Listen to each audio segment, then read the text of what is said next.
Now that Dong Heng's out, and everybody knows he's cracked, maybe even more cracked than people thought he was going to be, does that mean I changed my mind of what I said in my last video? No.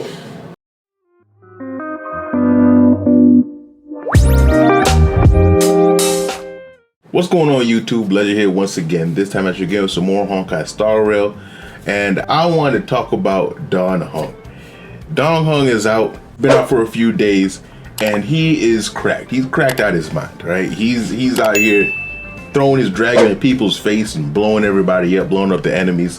AoE, single target, it doesn't matter. They're going down. He's proven, I did actually predict this in the video where I talked about skipping Dong Heng. And I did predict, looking at his multipliers, you can tell that he's going to be a cracked unit. I did predict that he's going to be out damaging Sealy. I did predict he's going to be out damaging all the other DPSs. But I still said he was worth a skip. But that isn't really the main point of the video. The main point of this video is that his strength actually scares me. And it does kind of play into the reason why I say he's a skip too. But for the main part, his strength scares me. Why is that? Well, to justify his strength, really, I mean, it only makes sense that somebody who uses 3 skill points in order to do an attack is going to hit harder.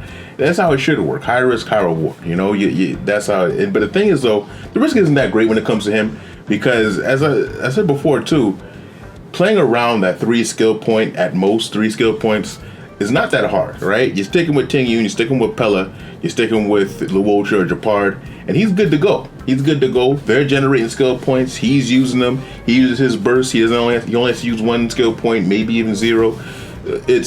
It's pretty easy to do. It's pretty easy to play around it. I've played it myself quite a few times. I don't have them, but thank Lord for Star Rail's, support system, because that's great. Now I get to actually use characters that I don't have, and so on and so forth. Use other people's characters that might be, so on and so forth. I got to play with a C2, Dong Heng, and he's a monster. I'll say, that did tempt me a little bit, just a little bit, but not too much. I'm still Team Fu Xuan.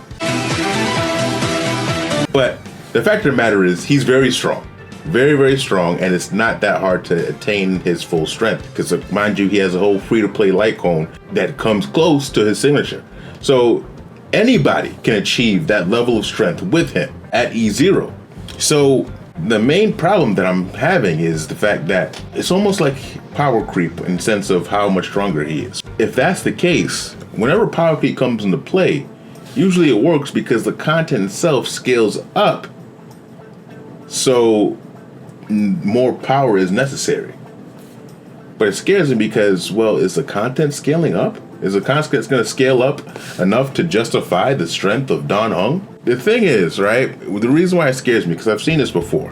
Genshin, a lot of times when it comes to Genshin Impact, right, people call it an easy game a lot, even though a lot of people disagree that are like, oh no, this is hard, so on and so forth.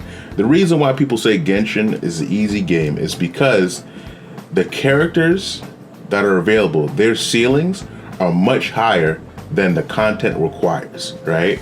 If no matter what character you get, right, as a 5-star DPS, if you reach their ceiling, I don't mean C6, I mean if you or their max constellations, if you achieve their ceiling, as in you get them on the right weapon, the right build, and they have good stats, they're going to and on a good team, they're going to steamroll the content, right? Without question. And that's what makes Genshin easy, because once you reach that point, nothing is a challenge anymore, right? There's nothing that requires the full strength of your characters. And now we have someone like Dong Heng who you don't even need his full strength to steamroll the content that we have. That's problematic. We need harder content. We need harder content in this. And looking at the future characters that we do have coming, when we have people like other DPS like Jingliu and Topaz, it's not exactly going downward in how strong they're going to be. Not saying that Jingliu and Topaz are guaranteed to power creep Dong Heng or anything like that, but I do believe they're going to be in the same class. I do believe they're going to be in the same class of power when it comes to that. So it makes you think, well, if I have a Dong Heng on one side and Jingliu on the other, like, what is going to give me a challenge? I don't want Star Rail to become this easy game. I want content that is going to allow me to continue to feel the challenge that I felt in month 1 and month 2 of the game. Because I'm telling you right now, I already seen people trying to say, oh, Jinganu's going to be mid, so on and so forth. She's not. She's not going to be mid. I even see somebody say Topaz is going to be weak. I'm telling you right now, somebody who's seen their numbers, who's seen their kits, they're not going to be weak. They're not going to be weak. That's why I always say when it comes to DPS is pick whoever you want. Pick whoever you want, because they're going to be in the same class most of the time. And you know, it's very slim that you're going to get a DPS that just sucks, you know. And I mean, in terms of, you know, difference in which you prefer in playstyle, that comes into play. But for the fact of the matter is, in terms of their potential and raw power, you can pick whoever you want. You know, you can pick. You don't have to think, oh, if I skip Dan Heng, who's the strongest DPS, I don't know what I'm going to do. No. I'm telling you right now, the DPS is coming. They're going to be up there too. All right, so don't worry about that. But if they're going to be up there, something has to challenge them. Something has to make this game interesting when it comes to all these different high-powered options that we do have. Because I'd hate to see it fall into the Genshin curse of being of things not being strong enough. Right? I want to have different options where people who aren't at that maximum level, who aren't at the high investment level, to be able to get a challenge and not feel overwhelmed.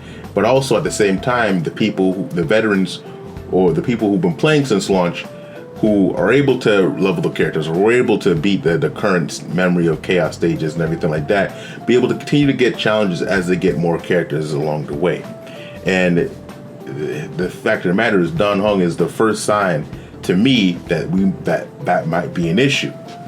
So that's just really the point I'm making. Power creep with easy content makes a dull game, right? We're gonna need more, and I don't want to see Star Rail come into that trap. But what do you guys think? What are you guys' opinions on Dan Heng and his power? Are you guys gonna be pulling for him? You guys giving in, or are you guys staying strong and waiting for the Fu Xuan coming? You know, because I do have my reasons. As I said in the video before, I do have my reasons why I think Fu Xuan is going to be the better pick, of course. But let me know what you guys think. Comment your thoughts down below. Like the video if you like the content like this. And subscribe to the channel so you can get more content like this too. All right? With that under there, let you know.